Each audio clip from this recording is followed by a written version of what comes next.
Bhagavate Vasudevaya.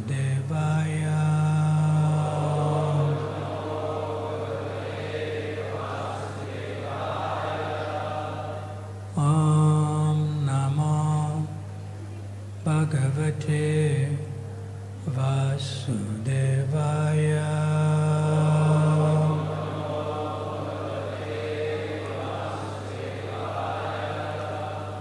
Om Namo Bhagavate Vasudevaya.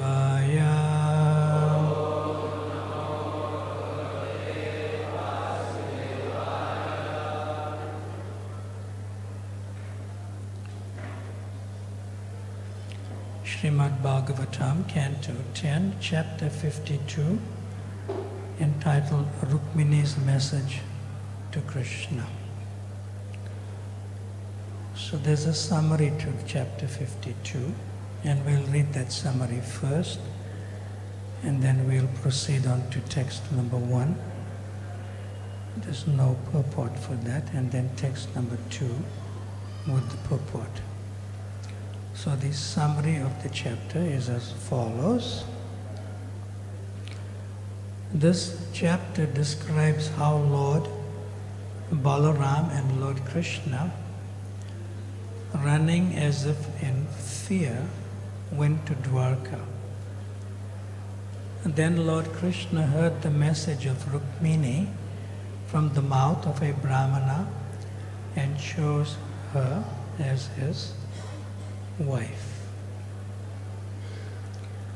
King Muchukunda, shown mercy by Lord Sri Krishna, offered obeisances and circumambulated him.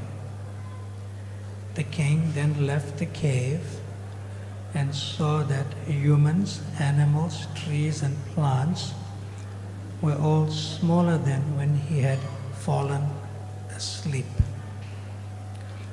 From this he could understand that the age of Kali was at hand.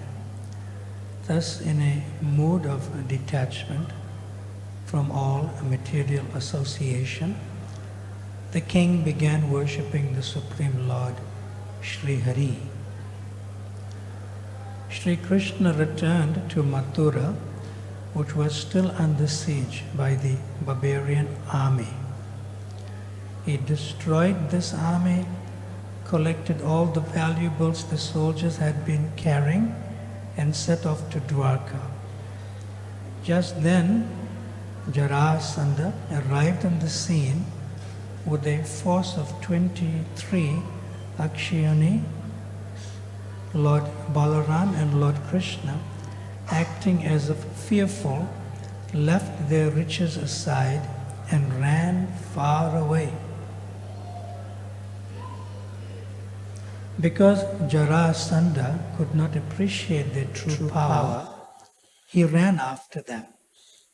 After running a long way, Rama and Krishna came to a mountain named Pravashana and proceeded to climb it. Jarasandha thought they had hidden inside a cave and looked all over for them. Unable to find them, he built fires on all sides of the mountain. As the vegetation of the mountain slopes burst into flame, Krishna and Balaram jumped off the peak. After reaching the ground, unseen by Jarasandha and his followers, they returned to the Dwarka fort, which floated within the sea. Jarasandha decided that Rama and Krishna had burnt to death in the fire, and he took his army back to his kingdom. At this point, Maharaj Parikshit asked a question, and Sri Sukadev Goswami responded to it by beginning to narrate the history of the marriage of Lord Sri Krishna and Rukmini. Rukmini, the young daughter of Bhishmaka, king of Vidarbha, had heard of Sri Krishna's beauty, strength and other fine qualities, And she therefore made up her mind that he would be the perfect husband for her. Lord Krishna also wanted to marry her. But although Rukmini's other relatives approved of her marriage to Krishna, her brother Rukmi was envious of the Lord and thus forbade her to marry him. Rukmi wanted her to marry Shishupal instead. Rukmini unhappily took up her duties in preparation for the marriage, but she also sent a trustworthy Brahmana to Krishna with a letter. When the Brahmana arrived in Dwarka, Sri Krishna properly honored him with ritual worship and other tokens of reverence. The Lord then asked the Brahmana why he had come. The Brahmana opened Rukmini's letter and showed it to Lord Krishna, who had the messenger read it to him. Rukmini Devi wrote, quote, "Ever since I have heard about you, my Lord, I have become completely attracted to you. Without fail, please come before my marriage to Shishupal and take me away. In accordance with family custom, on the day before my marriage, I will visit the temple of Goddess Ambika. That would be the best opportunity for you to appear and easily kidnap me. If you do not show me this favor, I will give up my life by fasting and observing severe vows. Then perhaps in my next life, I will be able to obtain you." Unquote. After reading Rukmini's letter to Lord Krishna, the Brahmana took his leave so that he might carry out his daily religious duties. So the end of the summary to this chapter. So here in text 1:1, you can repeat after me. Shri Sukha Uvacha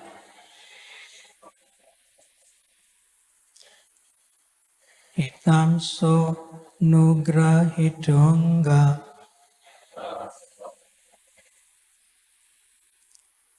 Krishne Nakshpakunandana Tam parikramya sannamya Nishchakrama guha mukhat.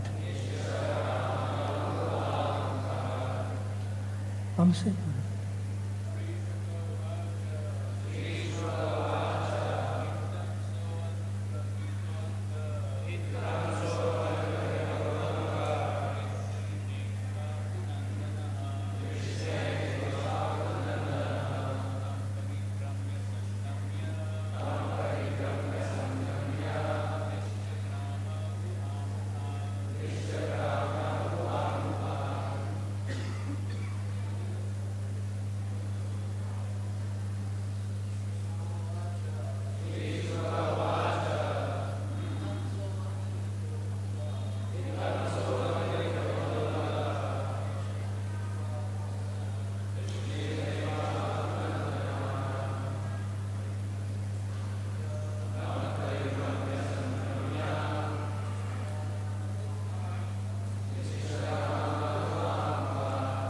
Bhagavati.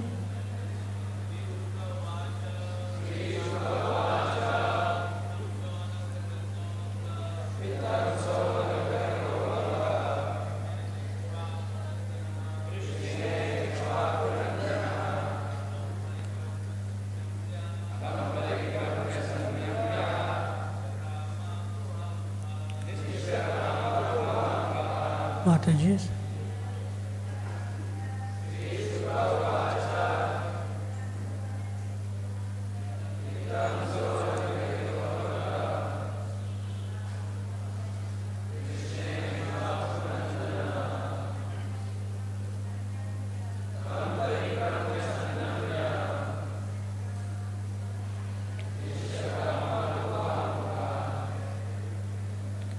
And the word for word. Shri Sukha Uvacha. Sukadev Goswami said,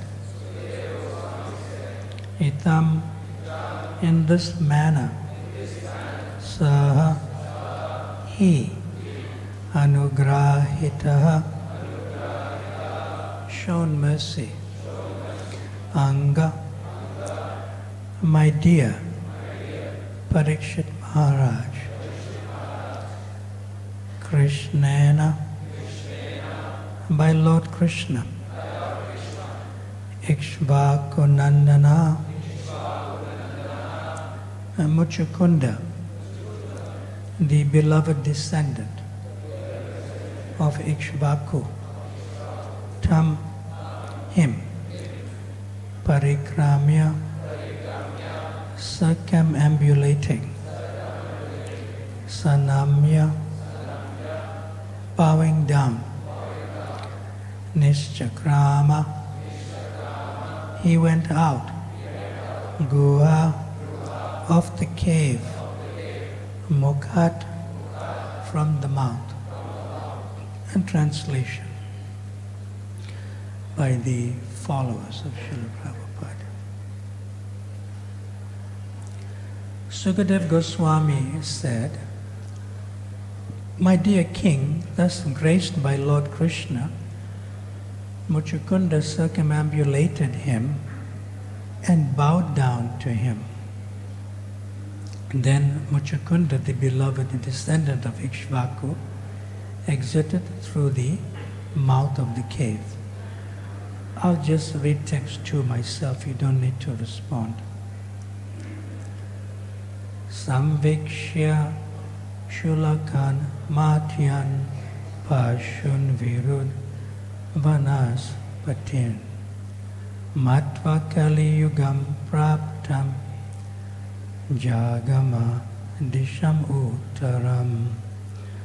And the translation here. As seeing that the size of all the human beings, animals, trees and plants was severely reduced, and thus realizing that the age of Kali was at hand, Muchukunda left for the north. And in the purport, there are several significant words in this verse. A standard Sanskrit dictionary gives the following English meanings for the word Shulaka: little, small, low, vile, poor, indignant, wicked, malicious, abandoned, hard, pained, and distressed. And these are the symptoms of the age of Kali, and all these qualities are said here to apply to men, animals, plants, and trees in this age. We who are enamored of ourselves and our environment can perhaps imagine the superior beauty and living conditions available to people in former ages. The last line of this text, Jagama Disham Uttaram, quote, he went towards the north, unquote, can be understood as follows. By traveling north in India, one comes to the world's highest mountains, the Himalayan range. There one can still find many beautiful peaks and valleys where there are quiet hermitages suitable for austerity and meditation. Thus in Vedic culture, going to the north indicates renouncing the comforts of ordinary society and going to the Himalayan mountains to practice serious austerities for spiritual advancement.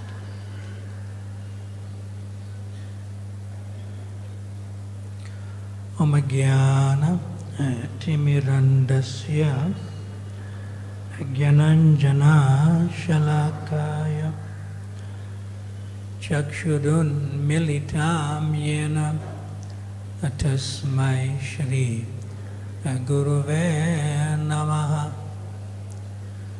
Shri Chaitanya Manobhistam Stapitam Jena Bhutale Swayam Rupa Kadamayam Tadati Svapadantikam Vanchakalpa Tadubhyascha Kripa Sindhubhya Evacha Patitanam Pavanabhyo Vaishnavabhyo Namo Namaha.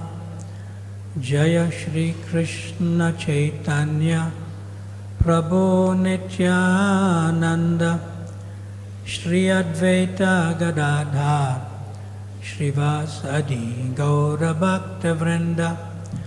Hare Krishna, Hare Krishna, Krishna Krishna, Hare Hare, Hare Rama, Hare Rama, Rama Rama, Hare Hare.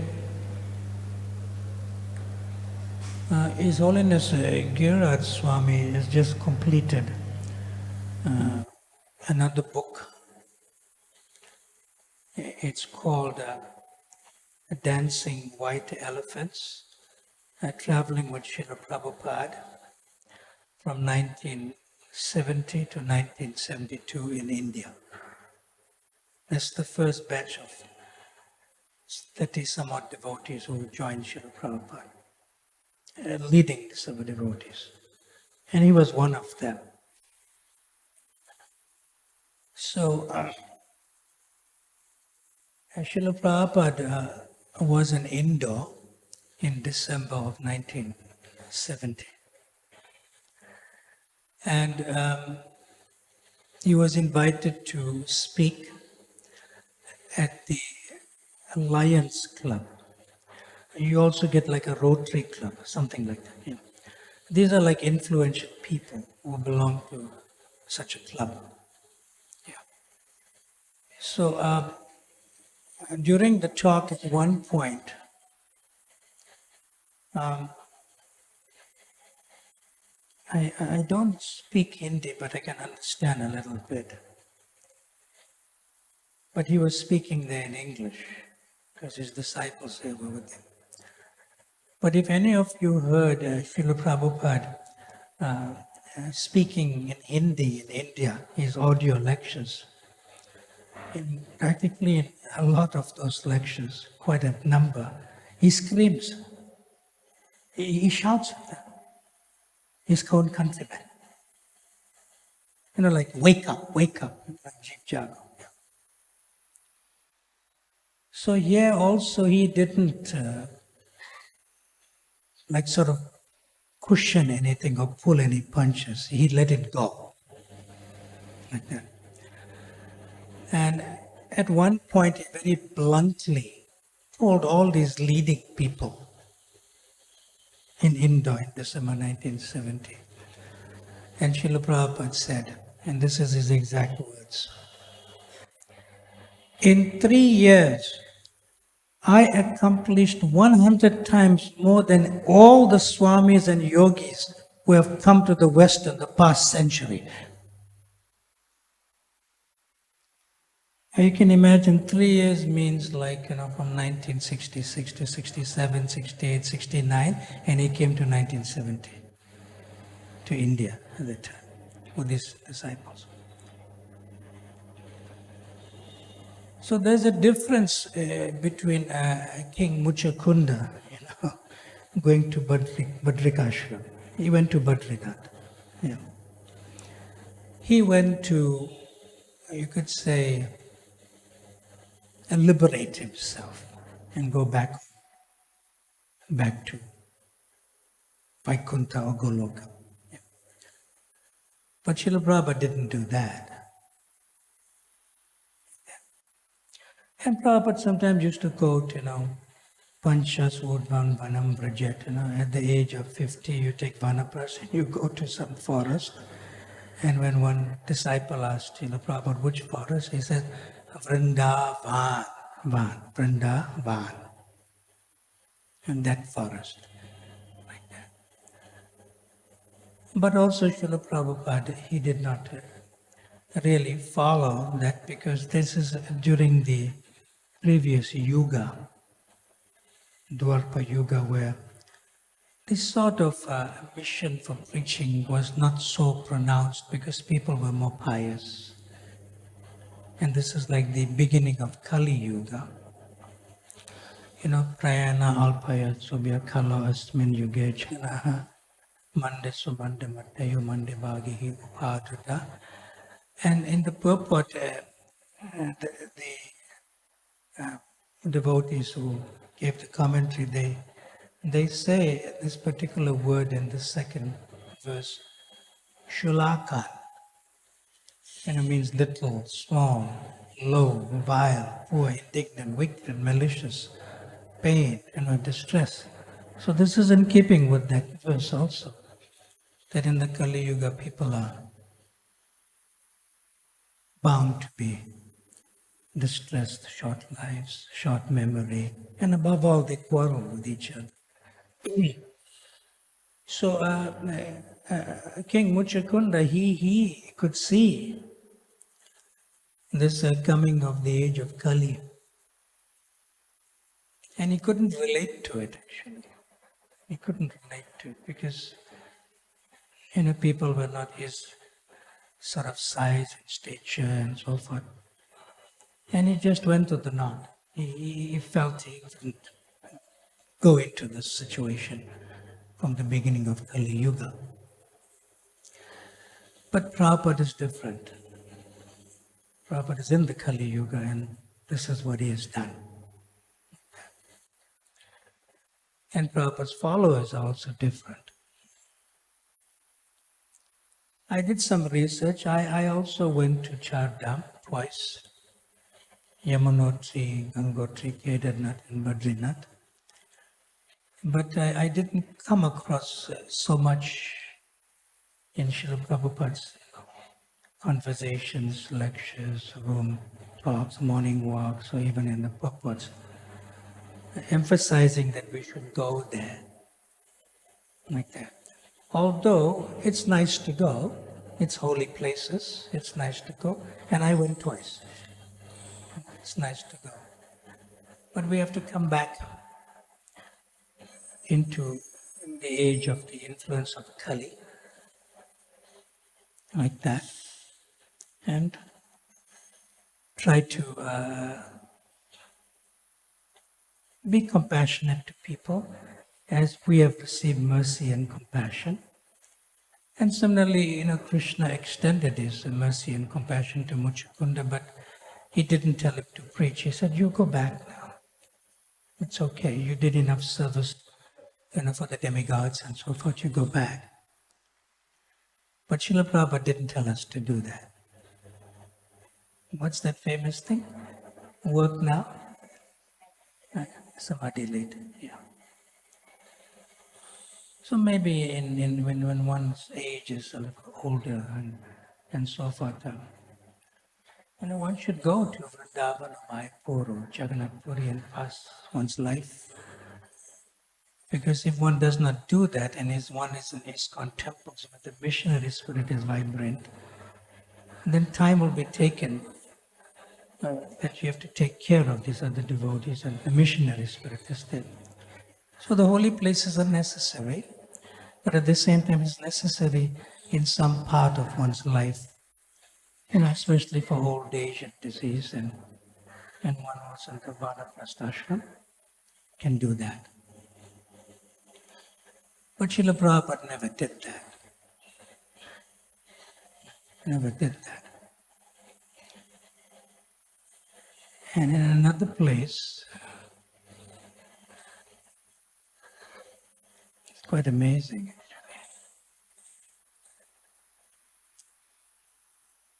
He never thought of retiring, and he says it. And this is a beautiful talk he gave in Los Angeles in March 3rd, 1974. And I'll just directly tell you his words. In this old age of 80s, Because in 1965 he was 79 years of age and now he's 74. So it's nearing 80, which is practically almost 10 years. In this old age of 80s, when most people take retirement and rest on the bed, I have taken this initiative, working day and night, sleeping only for 2 hours, so that when I leave this world, I could give all of you a concrete infrastructure of my dream. Not my dream, but the dream of Lord Krishna. I hope in Ashaband, I hope all of my disciples, that means contemporary, the current ones which he is speaking to, and upcoming, the future generations, will take care of this legacy with their heart and soul. That's all I expect from all of you. And then Prabhupada begins to cry, and in his emotional state, he just uses the words at the end, "Thank you very much." And that was the end. So it's sort of important that in order to do that, in order to be a preacher, in order to distribute books, in order to distribute prasadam and distribute the holy name, one can only do that if one lives simply. If you live simply, you can do that. Yeah. So this is also needed there, because in the purport itself, towards the end, it says that thus in Vedic culture, going to the north indicates renouncing the comforts of ordinary society and going to the Himalayan mountains to practice serious austerities for spiritual advancement. So the austerity for us is not to be absorbed in the comfort of the material world. And that's kind of easily available. And it's even more easily available for a preacher. See, everyone else has to work hard to live comfortably in the material world. But they respect the preacher, and they try to give those comforts to the preacher. And the preacher can really be bewildered. He doesn't continue with his preaching mission and spirit. So one has to be cautious for that. So when Srila Prabhupada first entered his quarters here, on the 5th floor of the Prabhupada Tower, when he first entered the quarters, before the temple could be opened here in 1978. And he commented in two ways. One of the leading devotees who was the architect and also involved with the construction of the project, his name was Surabhi Prabhu. And Prabhupada gave him son as Surabhi Abhipalayan Swami. Yeah. So, soon as Srila Prabhupada entered the quarters,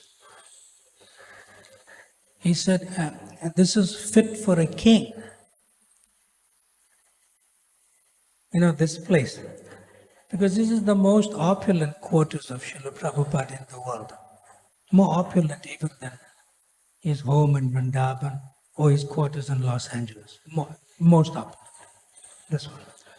Including these ornate pillars of wood around that cement, whatever. Yeah. So then he turned around to Surabhi and he said, "It is fit for a king, but where is queen?"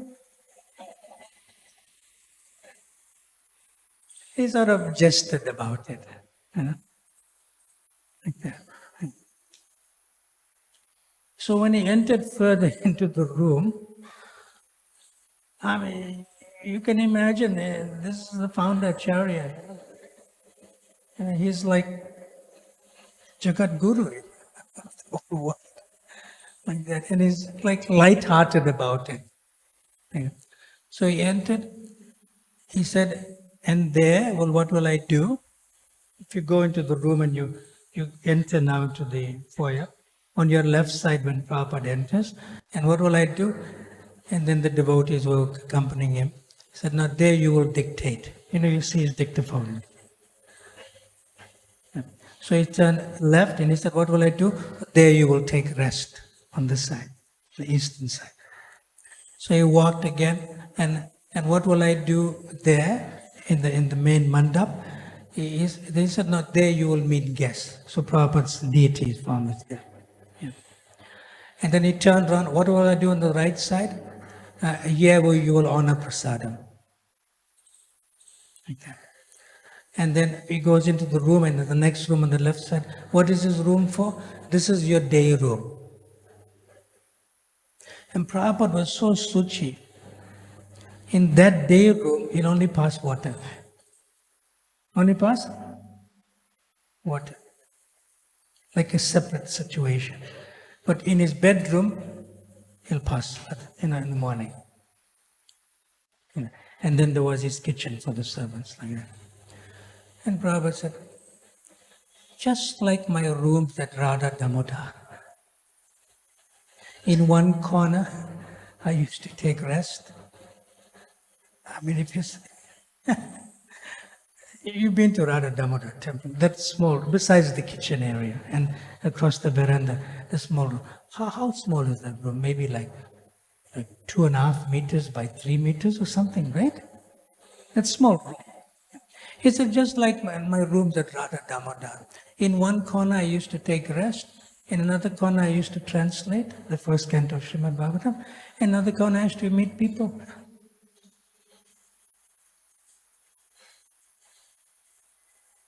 Just like my rooms at Radha Damodar. He was never bewildered. Never bewildered by the facility given to him. He was a completely transparent medium.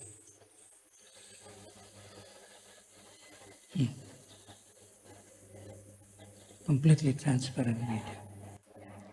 And one time Srila Prabhupada went on the other side, and he was facing the western side, the ocean. Like that. And then the breezes, came through that door where he takes on the prasad. Said, Vaikuntha breeze. It's in a letter also. It's in a letter.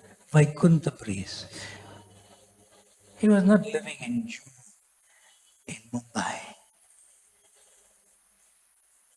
Not living in Mumbai. So there's a difference in the consciousness. And we cannot imitate that and get bewildered by the comfort zone of the material world. And therefore Muchukunda, he's a king. He decided, I have to go. What's that? Ganda Madana, gardens and so forth. It's nice. You go to Badrinath, you'll see flowers there and so forth. He's a king. He went back to Bhumi, like Mother Nature. It's more natural and so forth. So we can try to follow, but not imitate. It would be nice. This is Srila Prabhupada.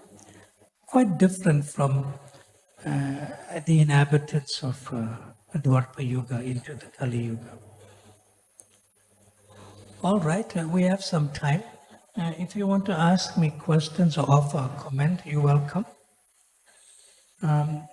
Even if it's something you want to ask or comment outside of what we're discussing, that's also fine. I'm going to stop at 9 o'clock because I have to take a flight. I have to go to the airport. So we have about 15-20 minutes. Anyone?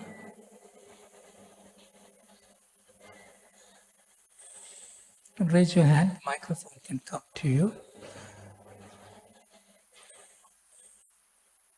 Yes, it's a hand in the back. Hare Krishna. What's your name? Hari Narayan Das. Hari Narayan Das. Hari Narayan. You tell us? Maharaj, thank you for the nice class. You shared how in today's world preachers get Preachers can. comforts, which outside people are working so hard for the comforts.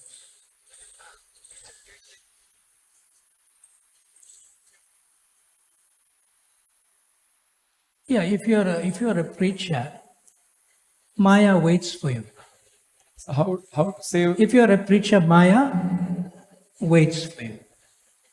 But if you're not a preacher, you don't know you are influenced by Maya.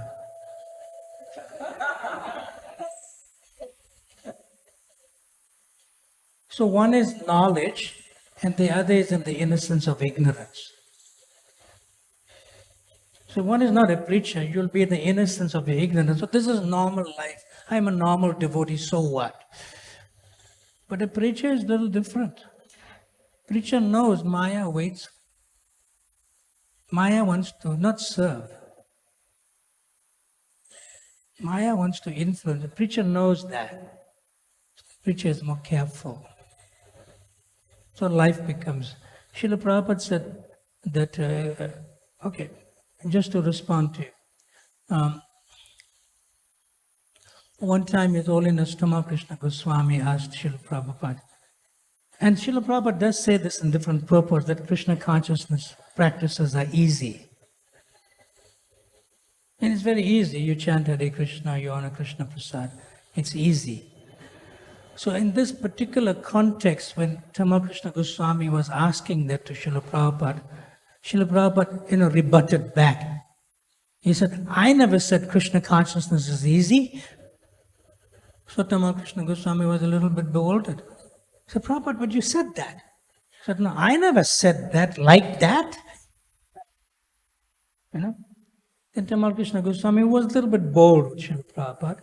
He said, but Srila Prabhupada, then what did you say?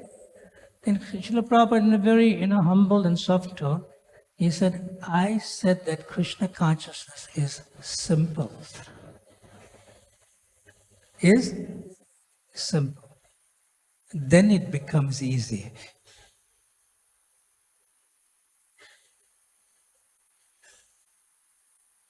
Is that okay?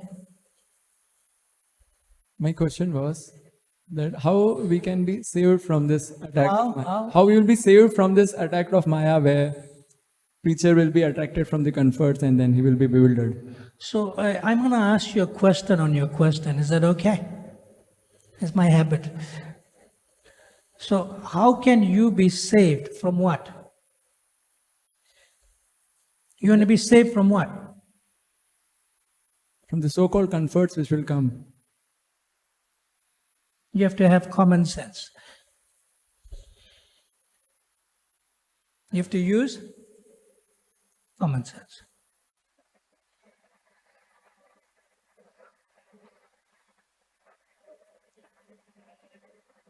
Because common sense is not so common nowadays.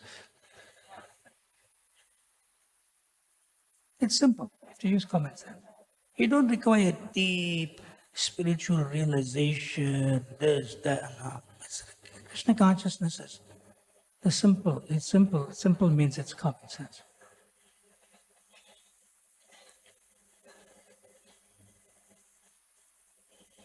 Are you digesting what I said? Can you want to say more? Say.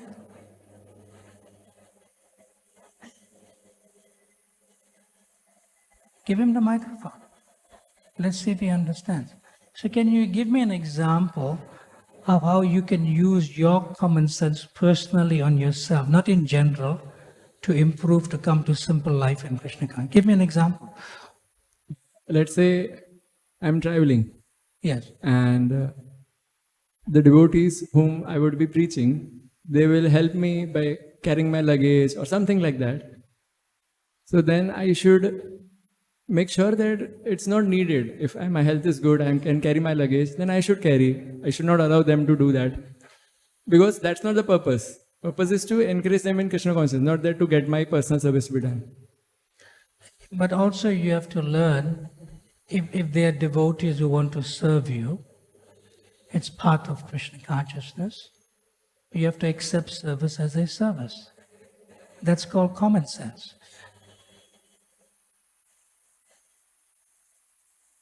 And then you'll find an opportunity to serve those devotees who are serving you. It's a reciprocation. Don't just accept the service and not be a transparent via medium. It stops by you as the Ishvara. No, you have to be transparent via medium. So then you can respond by also serving them without them knowing they're being served. Like if they're in a room and you see the clothes are there, it's laundry time to wash, before they come back from prasad, go and wash their clothes. It's already done. For common sense. Therefore, Krishna consciousness is simple.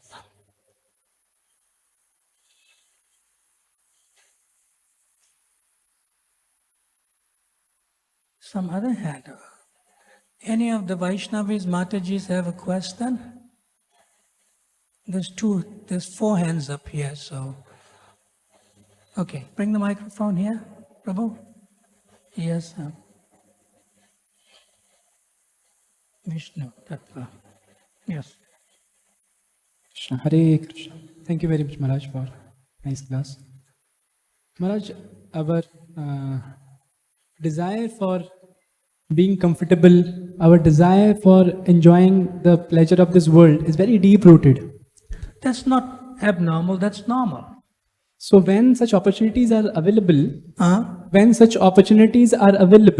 given to us, then to say no, to remain aloof, to not get attracted become difficult, and we go with it.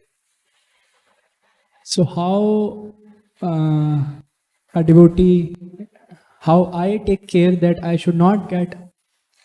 It depends on your internal state of consciousness.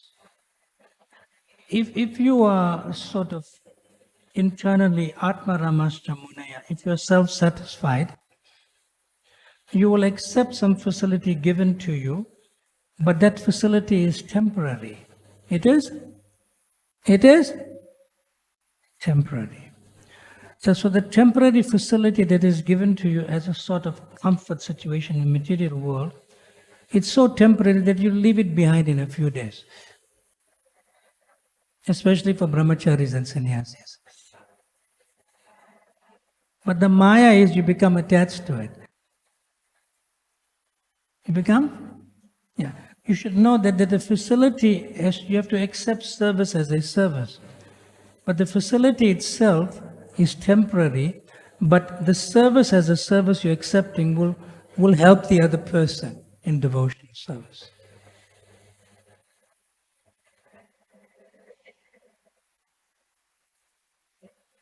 Srila Prabhupada was sitting on the Vyasasana in London, one of the temples, I forget which one. Yeah. He was sitting on the Vyasasana, and it was a little bit cold. So he was wearing a very expensive cashmere sweater. Call it sweater? What? Shawl, sweater. Yeah. Like he's wearing it. No, not a chadar. Like with, yeah.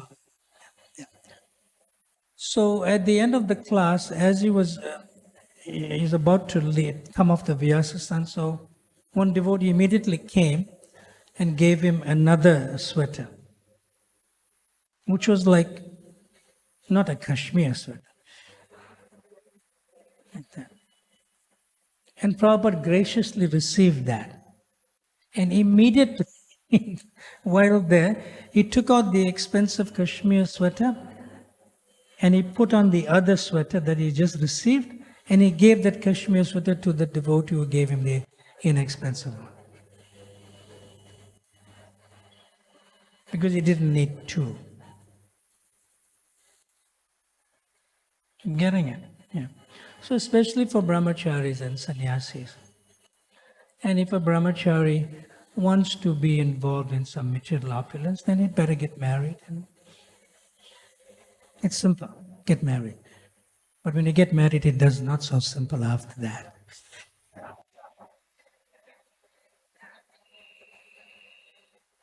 Is that okay? So you can accept facility but temporarily, and you have to honor the other person trying to serve you. You have to honor and respect that.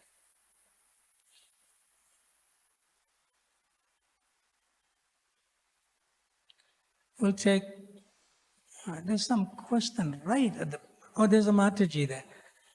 Everyone, just pass the microphone to the back and everyone can chant in the meantime. Hare Krishna, Krishna Krishna, Hare Hare, Hare Rama, Rama Rama, Hare Hare. You got the microphone? Hare Krishna. Hare Krishna, what's your name?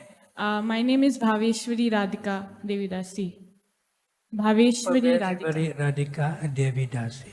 Yes, tell us. Yes, Maharaj. So my question is this: sometimes common sense, while applying common sense, maybe some principles also they are broken, or we think that if we apply our common sense and do this, this will be helpful for our Krishna consciousness. But if we see some scriptural regulation, it is against it.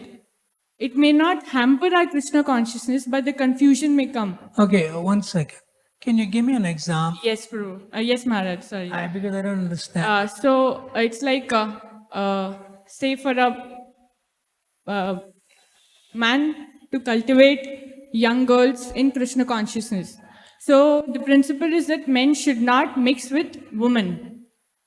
But while cultivating, one can get, one has to get involved in the life of a person.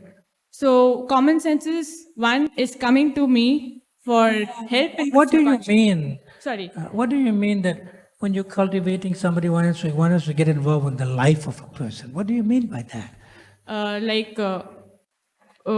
You get involved with that person. Yeah, but what do you mean getting involved with the life of a person? What do you mean? Getting involved in the sense, when you talk and converse with somebody, you get involved with them. Like, I don't know, while cultivating... One second. Yes. I think I sort of understood what you're saying. Let me respond and you tell me whether it's okay. Okay. All right? Yes. We good? Yeah. You can sit. Relax, you can sit. So, Srila Prabhupada, in the famous essay in terms of giving a nice description and definition and meaning of the Hare Krishna Maha Mantra, he says that when we chant Hare Krishna, Krishna Krishna, Hare Hare, Hare Rama, Rama Hare. It is not on the physical or sensual platform. It is not on the mental or emotional platform. It is not on the philosophical or intellectual platform. It is completely on the spiritual platform. See? So, your question would be something like this, that you like maybe an adult, a young adult, right? But you're preaching to younger girls, female-bodied than you. No, a young man preaching to... No, you listened carefully. Yeah. Yes. So if a young-bodied female is being cultivated by an experienced devotee, female, like that, so the cultivation in Krishna consciousness should not lead you for the other person who you're preaching to become physically or sensually or emotionally or mentally or philosophically, or intellectually attached to you. That's very dangerous. Then you cannot be a transparent via medium. You cannot be a transparent via medium. You can only be a transparent via medium on the spiritual platform, not on the philosophical, not on the intellectual, not on the mental or emotional, and not on the sensual or physical platforms. When somebody becomes attached to you on these 6 types of platforms, you cannot be transparent via medium, and you'll become attached to the person as your follower. See? And it's as if saying that the person is so attached to you that even if they go to the bathroom, they'll phone you. Can I go to bathroom?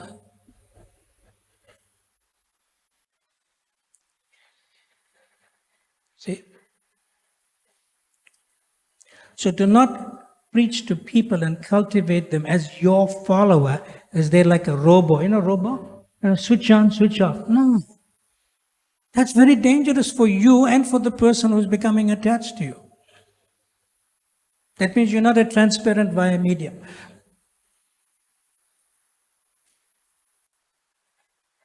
So don't get involved in people's lives.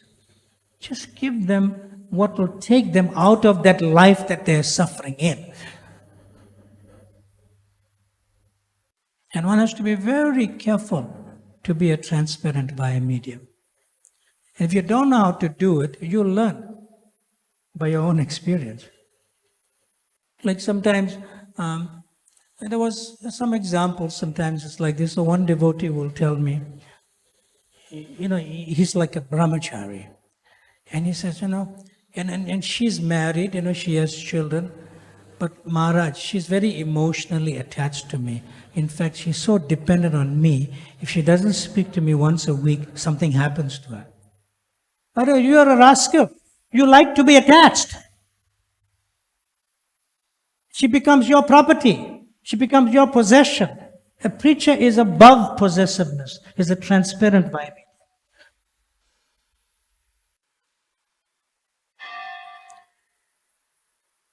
So that's how simple consciousness of Krishna is.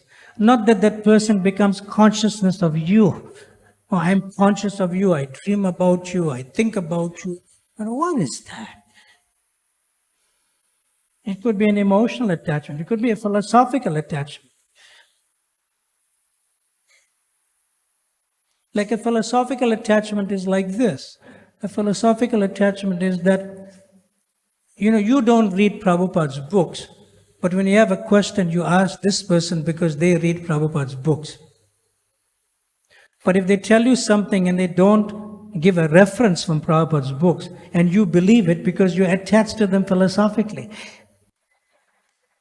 you don't know whether it's right or wrong. Oh, I'm attached. He said it, you know. See? To be a transparent via medium is not a cheap thing. Your life has to be simple.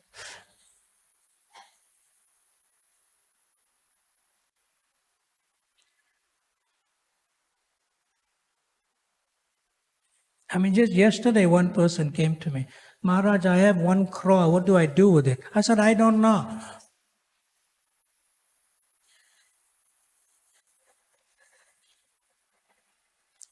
I said, just buy books from the BBT and go and distribute it as sponsored books in the libraries.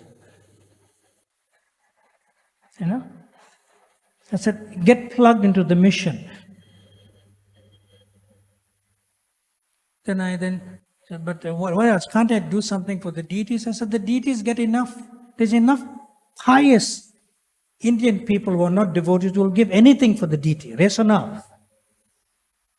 But you are a devotee. You have 1 crore. You go into the mission. Get into the mission. Especially distribute books.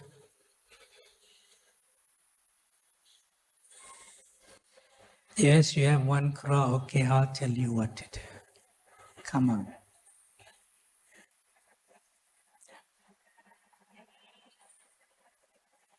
I've answered your question in another way. Is that okay?